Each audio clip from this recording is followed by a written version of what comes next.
Ya que hablamos un poco de la historia del cine, me gustaría hablar de esta película más que nada por la importancia que tuvo. Esta película es parte de un... Aparte voy a poder hablar de Roger Corman también, ¿no? La Guerra Fría llevó no solo a la división en el bloque, sino a la división en la parte de cine, ¿no? Y en la época, sobre todo 50 y 60, eh, Rusia tenía mejores efectos visuales que Hollywood, pero infinitamente mejores. Entonces, ¿qué hacía Hollywood?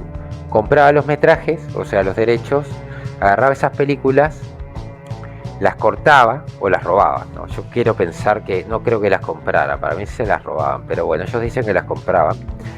Cortaban los metrajes y se inventaban historias.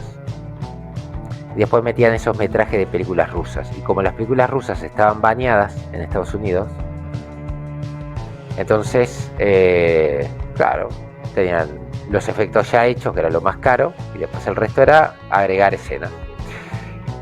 Planeta Sangriento, la reina de la sangre, del 66, es uno de esos ejemplos. Pero uno de los ejemplos más asquerosos. Cuenta la leyenda de que Roger Corman empezó, en un momento se dio cuenta de esta prohibición que había en Estados Unidos y dijo, voy a comprar estas películas. Esta es la oficial, no sé si será la real. Compraba franquicias rusas y utilizaba los metrajes de efectos visuales. Como eran mejores, entonces podía después él inventarse una película. Así empieza Roger Corman, técnicamente. A cortar, mutilar películas buenas, películas buenas por decir algo, ¿no? Pero empieza a mutilar películas que posteriormente iba a dedicarse a sobreexplotar. Cine de sobreexplotación, el cine B, era eso. No tengo que abaratar costos como sea. Y es básicamente lo que hizo Roger Corman. El tema es que Corman así hace su imperio de producción.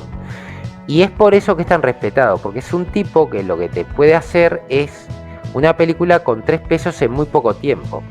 La mayor parte de estas películas que van a ver son películas que terminan de alguna manera. A ver si lo tengo acá. Ahí, mira que bien, mira que bien. Acá tengo una. Este es el vampiro. La vampiro. Notes el tono verde. Tiene un lore, Tiene un lore. El tema es así. Mandan a un grupo a Marte, ¿no? Vamos a ir a Marte, vamos a ir a Marte, vamos a ir a Marte. La. Van a Marte y no me acuerdo si era una señal que había o qué onda.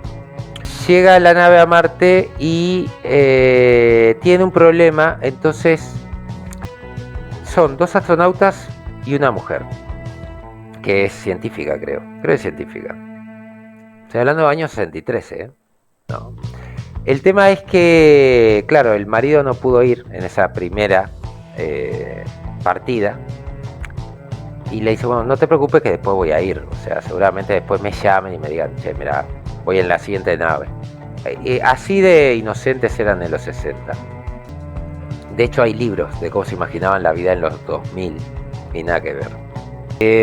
Tiene que ir y dice, bueno, podemos ir en un cohete más pequeño que tenemos. Paramos en Titán y de Titán nos vamos en la cápsula, en el módulo de escape, hasta la nave, ¿no? Entonces le dicen, bueno, está bárbaro, sape. El tipo va, bajan en Titán y encuentran a esta mujer.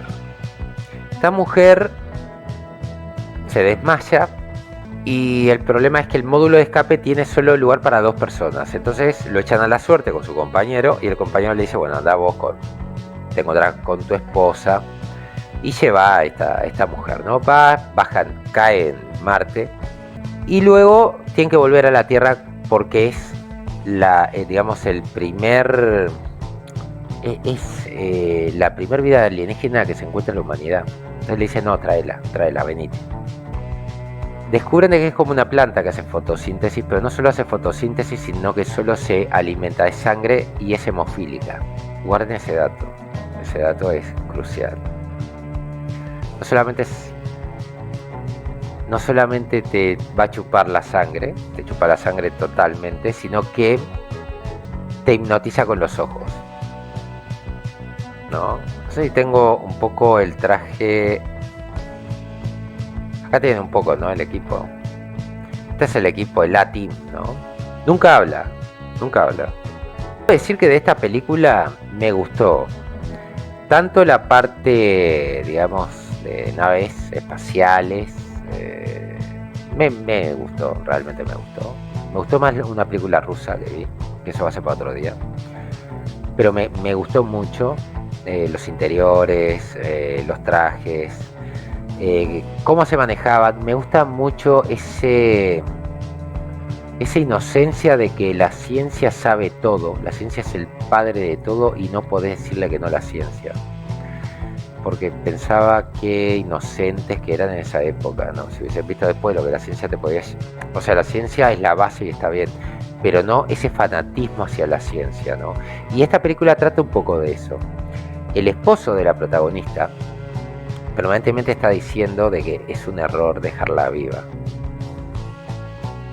Y el resto dice, no, la ciencia, la gente de ciencia va a saber cómo tratar con esto. Esto es un gran avance para la ciencia. Esos son los fundamentos. No el sentido común de supervivencia, sino la ciencia. Y es un buen tema. Aunque sea una película de clase B, eso de dejar de lado la supervivencia en pos de un credo, que es la ciencia en este caso,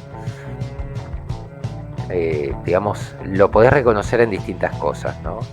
Acá está un poco lo que era, digamos, la estética, ¿no? El traje espacial de esta mujer planta, que bueno, cuando quiere matar al marido, porque ella no quiere mujeres, no las puede hipnotizar, solo a los hombres, y cuando está por matar al marido, viene ella, la rasguña, la esposa, ¿no? Rasguña a esta vampiresa espacial, y cuando la van a buscar está desangrada porque es hemofílica, o sea, no coagula, murió desangrada. Cuando llegan a la Tierra, descubren de que era una reina y que puso huevos en toda la nave. Y cuando le dicen a los científicos que hay que destruir la nave, le dicen, no, destruir nada. Esto es vida de otro planeta. La ciencia se va a encargar de esto.